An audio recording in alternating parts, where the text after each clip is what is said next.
rien. En fait, le problème aujourd'hui de la critique ciné, c'est que t'en as beaucoup, c'est la course à celui qui sortira sa vidéo le premier pour faire la critique de tel machin, alors qu'on sait que globalement ça va être de la merde. Alors moi, je préfère beaucoup plus YouTube parce que j'aime bien créer un contenu qui a une valeur. Mais c'est le problème de YouTube. Contenu, contenu, contenu, contenu. Faut que tu sois régulier, faut que tu balances du contenu et comme ça va te référencer.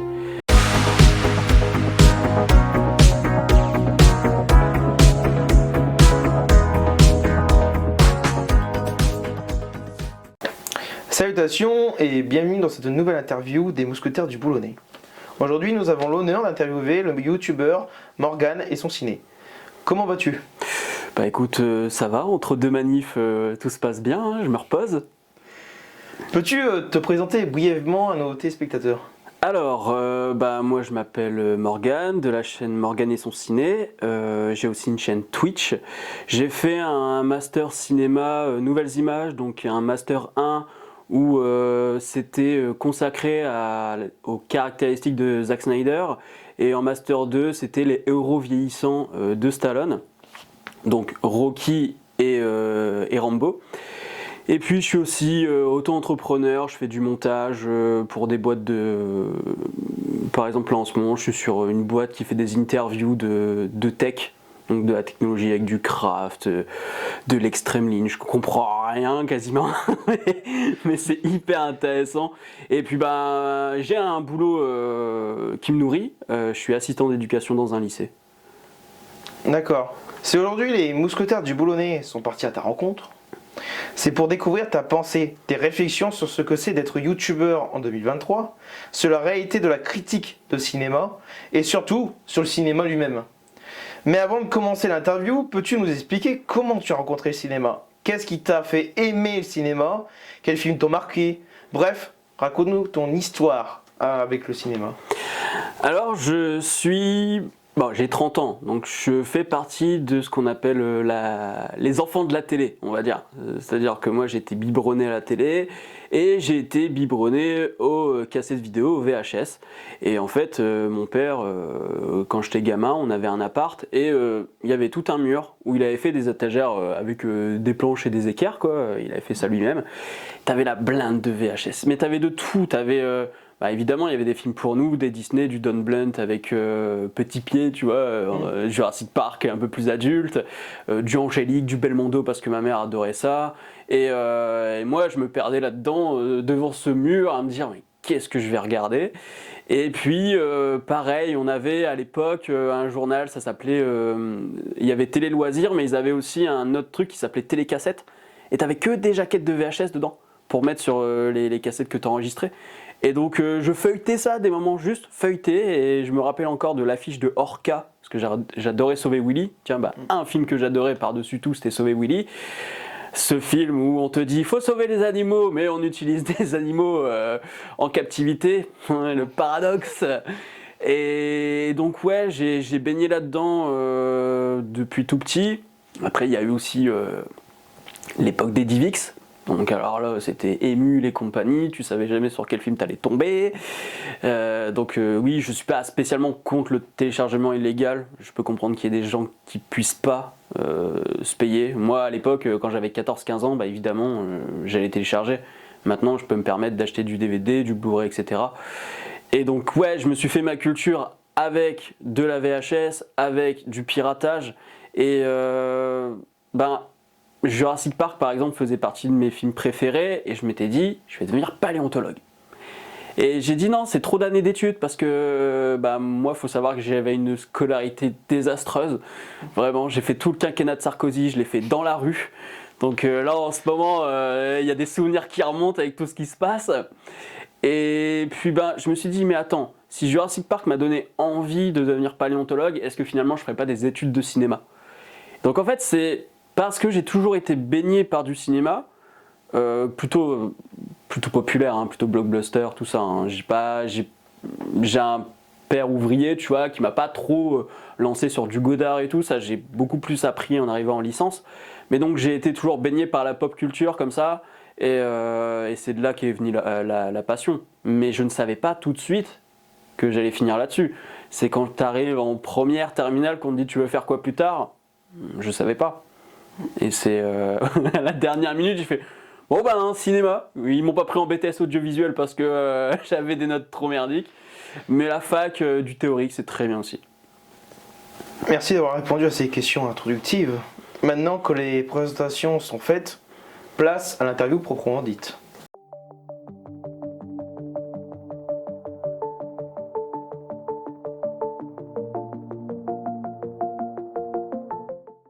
Le youtubeur Intercut définit dans sa vidéo le problème des youtubeurs cinéma, moi y compris entre parenthèses, le rôle d'un youtubeur cinéma comme celui de, j'ouvre les guillemets, pousser à la curiosité, d'encourager les gens à découvrir d'autres cinémas, je ferme les guillemets, de leur suggérer des films qui pourraient leur plaire. Quel est selon toi le rôle d'un youtubeur cinéma ? C'est quoi un youtubeur cinéma ? Est-ce qu'un youtubeur cinéma a autant de légitimité que la presse écrite ? Alors, j'ai regardé une partie de la vidéo d'Intercut sur le sujet. Le rôle d'un youtubeur, oui, c'est de transmettre, c'est de faire apprendre des choses aux gens, c'est de les faire découvrir d'autres choses. D'un autre côté, YouTube Ciné 2023, excusez-moi, c'est parce que je tousse, parce que certains sont juste, en effet, des youtubeurs, mais n'y connaissent strictement rien. En fait, le problème aujourd'hui de la critique ciné ou du YouTube ciné, c'est que t'en as beaucoup, c'est la course à celui qui sortira sa vidéo le premier pour faire la critique de tel machin, alors qu'on sait que globalement ça va être de la merde. Voilà, c'est le problème actuel, ça fait 3-4 ans que c'est comme ça. J'ai joué à ce jeu-là aussi. Aujourd'hui, ça m'énerve un peu, ça me saoule un peu. Je le fais de temps en temps parce qu'en fait, ces vidéos-là servent à faire venir des gens qui potentiellement vont s'intéresser à un autre contenu. Et c'est pour ça que je le fais. Et même Intercut s'est rendu compte, par exemple, que ça faisait des vues. Il s'est dit, tiens, je vais peut-être en faire maintenant des critiques. Et ça, c'est sur son Twitter. Hein. Je l'invente pas, tu vois. Donc, le YouTube ciné, c'est vraiment de tout. T'as des mecs qui vont juste faire des vlogs où ils rentrent du ciné, ils posent leur caméra, ils prennent même pas le temps de réfléchir à ce qu'ils ont vu. Ils vont dire ça j'aime bien, ça j'aime pas. Pour moi, c'est pas de la critique.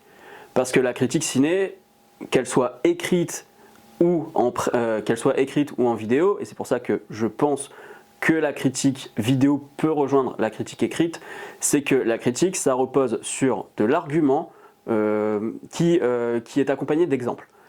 Donc, si tu expliques tel plan, pourquoi il est bon, pourquoi il est mauvais, si tu expliques ta démarche avec des arguments en prenant des exemples, je vois pas pourquoi la critique vidéo serait moins légitime que la critique écrite. Parce qu'après tout, le boulot, il est là.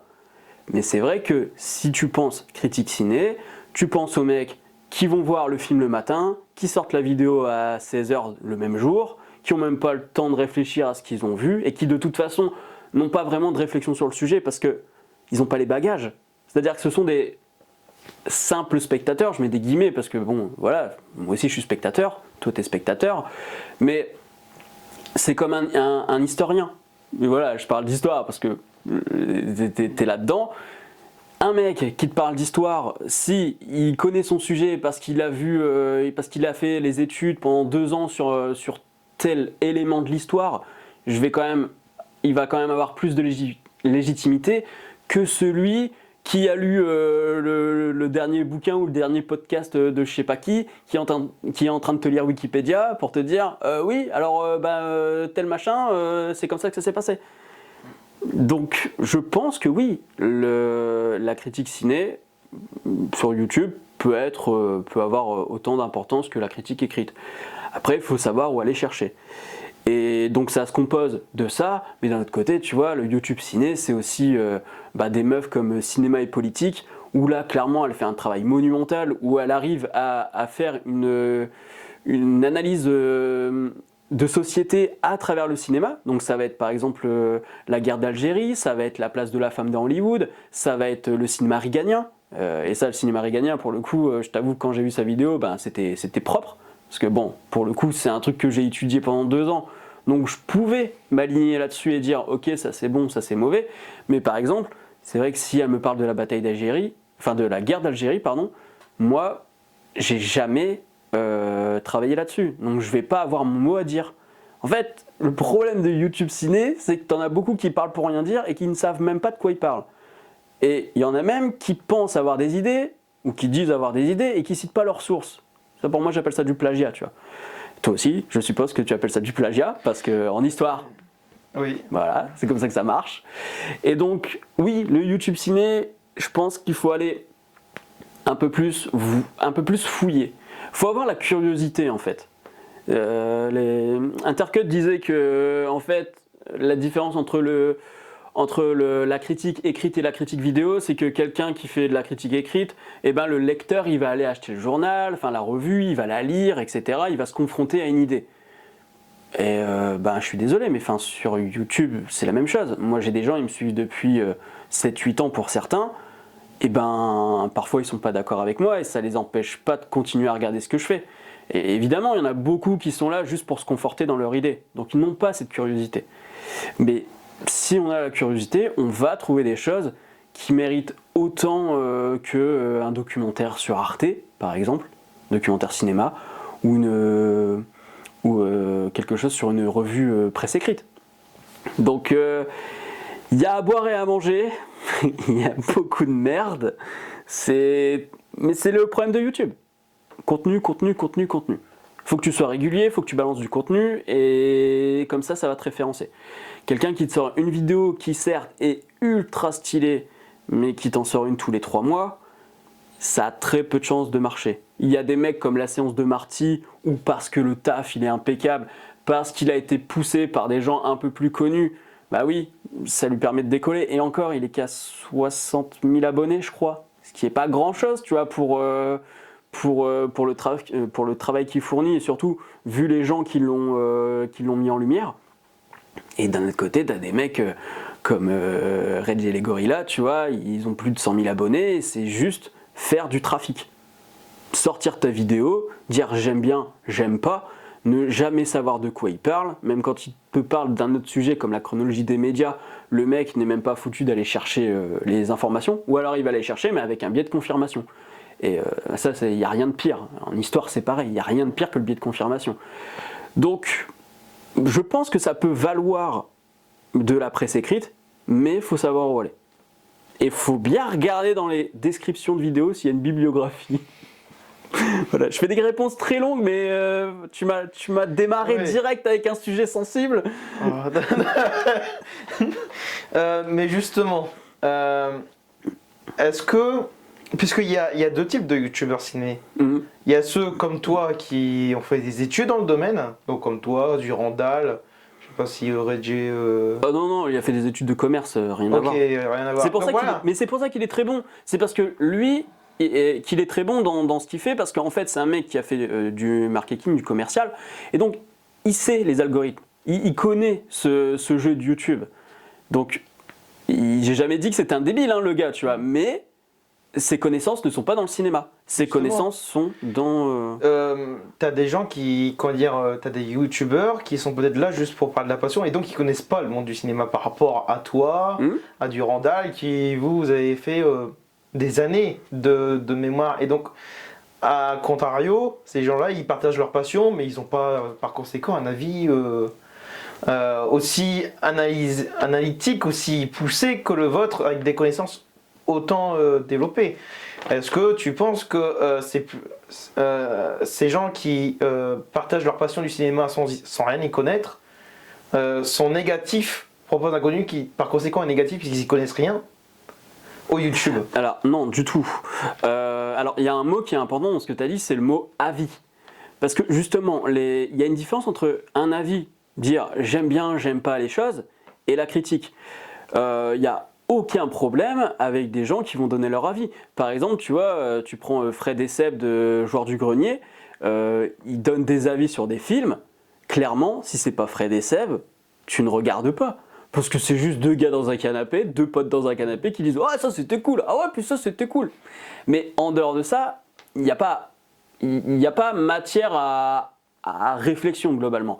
Mais c'est pas pour autant négatif. Ce qui est négatif, c'est des mecs qui n'y connaissent rien et qui par contre vont te raconter des conneries sur le sujet. Qu'ils donnent une légitimité qu'ils n'ont pas, c'est ça? Oui, et la question de la légitimité, elle revient encore parce que tu vois, le mec qui a 200K, il va dire ah ben moi j'ai 200 000 abonnés donc je suis quand même plus il vaut mieux me croire moi que le mec qui a 5000 abonnés, ce qui ne veut rien dire en fait, parce qu'à partir du moment où tu t'assois pas sur des arguments solides, tu peux totalement être détracté.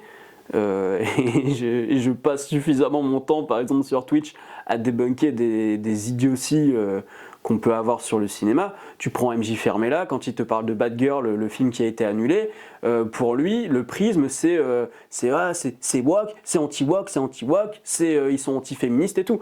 Alors qu'en fait, c'est juste une question d'argent.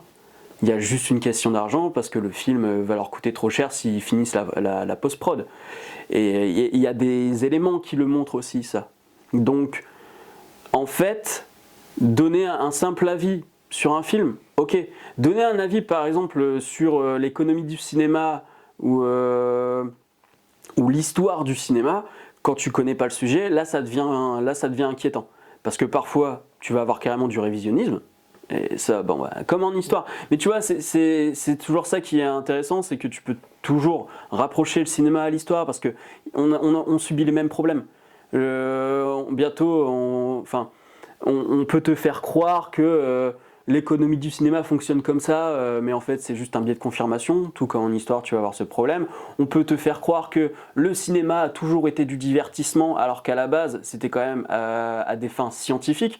Alors certes le divertissement est arrivé très peu de temps après, mais quand on a toujours ce faux argument de dire oui, vous prenez jamais le cinéma pour du divertissement alors que c'est ce qu'il est à la base, quand tu vas dire qu'un Marvel est pas ouf par exemple, mais avec des arguments encore une fois, et ben là tu te retrouves avec des gens qui vont faire du révisionnisme. Malgré eux, parce que c'est pareil, c'est des choses qu'ils entendent ailleurs, donc du coup ils le répètent bêtement parce qu'ils vont pas faire les vérifications. Et ça, tu vois, par exemple, c'est dangereux. Et en histoire, bon, c'est le même problème. Tu vas avoir un gars qui va te dire oui, machin. Tu prends l'exemple de Pétain, tiens. Pétain, encore aujourd'hui, tu as des mecs qui font oh oui, mais Pétain, il a sauvé des juifs. Hein. Je suis désolé. Revois l'histoire et tu verras que globalement, il était plus copain-copain avec celui qui les envoyait, tu vois. Donc, et aujourd'hui, à force d'entendre ça, t'en as certains qui voient cette affirmation comme une vérité. Et alors pour le cinéma c'est moins grave évidemment parce que là on parle quand même de l'Holocauste, hein, c'est pas du même niveau, mais on se retrouve avec les mêmes problématiques. Existe-t-il une éthique des youtubeurs ciné? Et si oui, quelle est l'éthique des youtubeurs ciné? Quand je parle d'éthique, je fais référence notamment à un live où tu dénonçais un peu par exemple les tags. Oui. Les tags, ou par exemple le côté putaclic. Donc, est-ce qu'il existe une éthique des youtubeurs ciné? Alors, le problème, tu vois, par exemple, j'ai longtemps parlé de comics sur YouTube, et autant la sphère comics, on est tous copains. Le mec qui a 10 000 abonnés va être pote avec celui qui en a 100, c'est pas un problème. Autant dans le YouTube ciné, c'est autant hypocrite que dans la production cinématographique. Ça veut dire que t'en as beaucoup qui parlent sur le dos des autres et tout. Sauf que moi je le fais en face. Donc regarde la caméra. Je me fais voilà, moi je vous parle à vous directement là. Hein, c'est à vous que je parle là. Mais donc moi je le dis, je suis assez cash, donc ça fait chier les gens. Alors qu'en vérité, il y a plein de choses qui se disent dans le dos des autres et tout. Donc en fait, il n'y a pas une uniformisation du YouTube ciné. Par contre, c'est vrai qu'il y en a qui se privent pas. Par exemple, tu parlais des tags, le système de tags pour le référencement. Il y a des mecs qui mettent par exemple Fossoyeur de film ou quoi dans leur tag pour être mieux référencés. Quand on va taper le nom d'un film avec critique à côté dans la barre de recherche, ce genre de choses. Donc une éthique, non, ça a plutôt tendance à se mettre des bâtons dans les roues, à se cracher à la gueule, et souvent ça le fait plutôt de manière sournoise, en scred. Ça arrive que ça se fasse de face à face, de manière frontale. Et oui, après il y en a, tu vois, ils vont se dire tiens, il y a un truc qui marche, je vais faire pareil. Alors, je vais pas refaire de polémique, hein. J'ai un contenu où où je me suis dit, tiens, je le faisais, j'étais le seul à le faire, après il y en a un deuxième qui le fait, et là il y en a un troisième qui commence à les faire. Et je me dis, bah ça y est, je vais arrêter peut-être ce format-là, parce qu'au bout d'un moment, nique sa mère, tout le monde est en train de le faire. Donc oui, oui, il y a des choses qui déconnent, il y a un manque d'éthique. Et par exemple, je parlais des tags, mais je parlais aussi de la bibliographie. Enfin, citer ses sources, ça me paraît être la moindre des choses. Et t'en as très peu qui le font. Et puis, bah oui, il y a du putaclic. Hein. J'ai vu une vidéo sortir. Enfin, j'ai pas encore vu la vidéo, j'ai juste vu la miniature. Mais le gars était déjà en train de dire Indiana Jones 5, le pire film de la saga. Le film n'est pas encore sorti. Pourquoi tu sors une vidéo comme ça? Donc, ouais, c'est. Il y a beaucoup de problèmes. Et le problème n'est pas spécialement le YouTube Ciné. Le problème, c'est YouTube. Parce que c'est YouTube qui te tend à aller vers ça, à faire des miniatures un peu putaclic aussi, qui parfois n'ont aucun rapport avec le sujet. Tu peux faire des choses, des miniatures ultra putaclic et tout, à partir du moment où ça fait partie de ton sujet. J'avais fait un truc sur le film, ça s'appelle Les Gauloises Blondes. C'est un film des années 80. C'est un film Astérix, mais sans avoir les droits. Bien chauvin, avec plein de filles à poil et tout. Donc moi évidemment le titre c'est Astérix, un film avec des nichons, et puis la miniature ultra voyante, ultra rose, ultra pétée, tu vois. Mais là ça porte à faire ce genre de miniature. Je vais citer, j'ouvre les guillemets.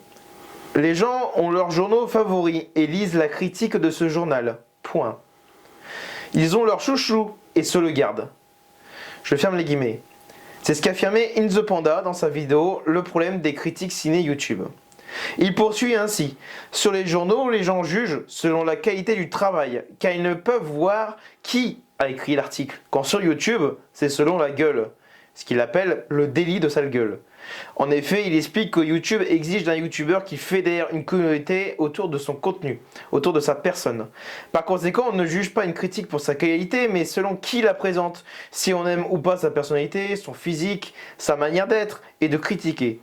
Penses-tu qu'il y a du vrai dans cette affirmation, ou que les spectateurs s'accrochent à bien plus que juste la personnalité d'un YouTuber ?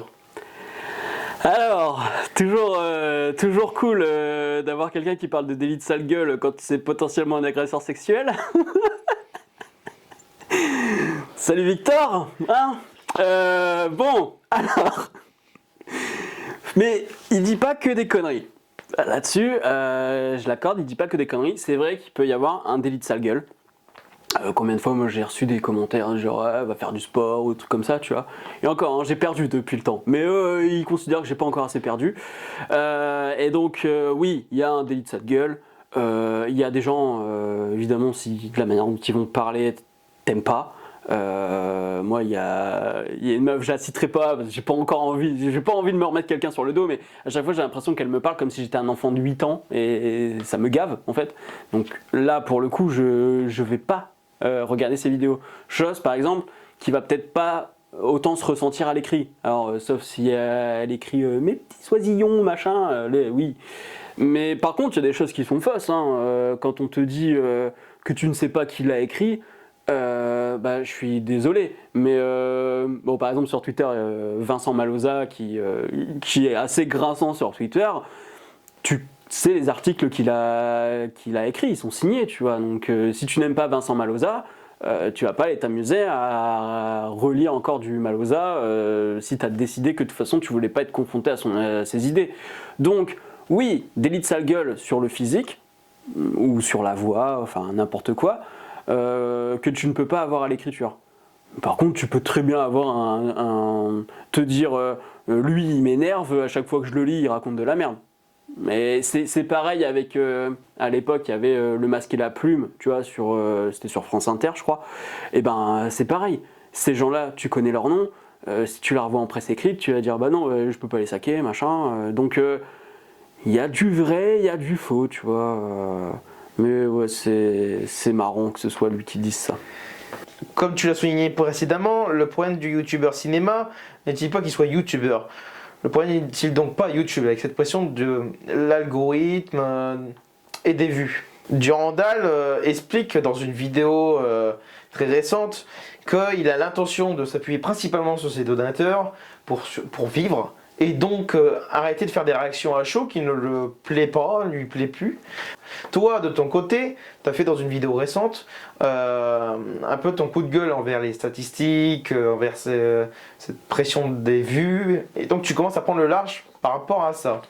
Est-ce que tu penses qu'un youtubeur ciné doit avant tout se lancer sur YouTube, non pas pour faire des vues, il doit oublier ça, même s'il fait 3 vues, ou bien est-ce que tu considères que les vues, quand même, c'est important? Alors, se lancer sur YouTube dans l'idée de se dire je vais percer, aujourd'hui, ça sert à rien. Je suis désolé, ça va foutre le seum à certains. Après, encore une fois, il y en a qui peuvent avoir beaucoup de chance et exploser. Là-dessus, il n'y a aucun problème. Mais moi, par exemple, j'ai commencé il y a 8 ans. Alors certes, j'avais pas du matos comme les autres. J'avais du matos tout pourri. J'avais aucune connaissance de montage et tout. Donc je suis un peu parti de zéro. Ce qui fait que, alors qu'il n'y avait pas énormément de concurrence, j'ai pas nécessairement grimpé très vite. Encore aujourd'hui, je grimpe pas énormément. Donc, si des gens se disent je vais me faire une place pour faire un max de vues et un max de thunes par la même occasion, je pense pas que ce soit la solution. Encore une fois, et ça tout le monde le dit, ça fait un peu bisounours, mais il faut le faire vraiment par passion. Et moi par exemple, YouTube, au début je me disais pourquoi pas faire carrière dans YouTube et tout. Aujourd'hui je le vois plus comme une passion qui peut me servir de vitrine. Parce que comme je suis auto-entrepreneur en tant que monteur par exemple, ou réalisateur, enfin dans le monde de l'audiovisuel, en fait ça peut être une petite carte de visite. Dire voilà, si toi tu cherches ce genre de vidéo, sache que j'ai déjà fait ça. Si tu cherches plus de l'interview, sache que j'ai déjà fait ça. Donc se lancer pour la vue, faut pas l'espérer. Et les gens qui te disent, par contre, les gens, parce qu'évidemment, on a envie de faire des vues. Et les gens qui te disent, si je fais YouTube, c'est pas pour les vues, c'est un mytho. Évidemment que le mec, s'il fait ça sur YouTube, c'est pour que les gens le regardent. Sinon, tu le fais chez toi tout seul et tu te les regardes tout seul dans ton canapé, hein, les vidéos que tu viens de faire, hein, c'est pas un problème. Donc, évidemment, c'est satisfaisant. Et par contre, oui, il faut pas succomber à l'algorithme, à tout. Moi, j'ai pété un plomb à un moment. Je sortais 2 ou 3 vidéos par semaine. C'était quasiment que des vidéos à la chaîne en mode ouais, aujourd'hui j'ai vu telle série, ouais, aujourd'hui j'ai vu tel film et je vais vous en parler. Alors, les gens trouvaient quand même ça satisfaisant parce qu'il y avait un petit peu d'arguments, un peu d'exemples. Enfin, tu vois, je faisais un minimum le taf. Je me limitais pas trop à j'aime pas, même si parfois ça peut arriver parce qu'il y a vraiment rien à dire sur un film. Mais je sentais que ma santé mentale partait en sucette, tu vois.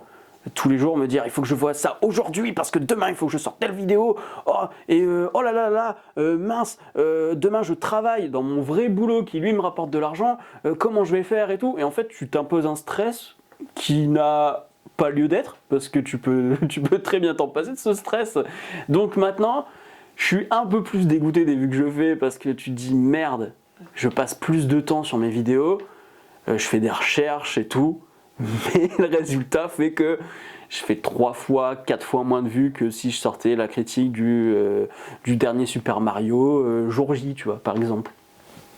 Sur Twitch, tu as une autre relation avec tes téléspectateurs, tes abonnés. Est-ce que pour toi, que ressens-tu? Est-ce que tu ressens une différence par rapport à YouTube? Est-ce que tu préfères Twitch ou YouTube au final? Alors moi je préfère beaucoup plus YouTube parce que j'aime bien créer un contenu qui a une valeur. J'aime bien créer de la valeur en fait.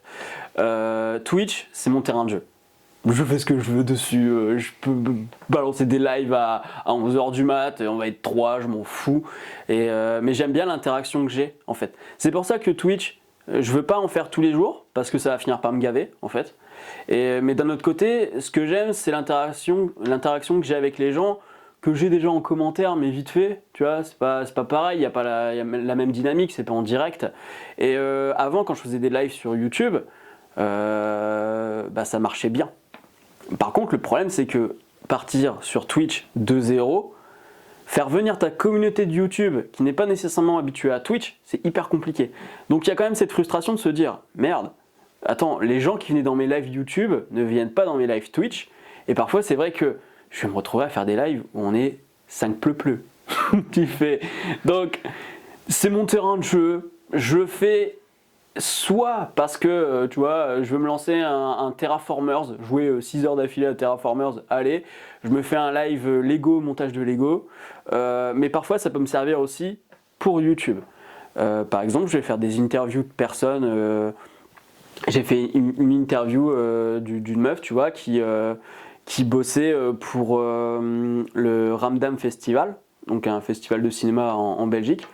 Je lui ai dit, bah écoute, ce qu'on fait, on fait un live Twitch, comme ça les gens ils vont te poser des questions en même temps que moi, et ensuite je remonte l'interview pour ma chaîne YouTube. Et j'ai fait pareil avec Dinax qui lui s'occupe, qui est sur le BIF. Donc encore un festival belge, il n'y a que les Belges qui me contactent en fait.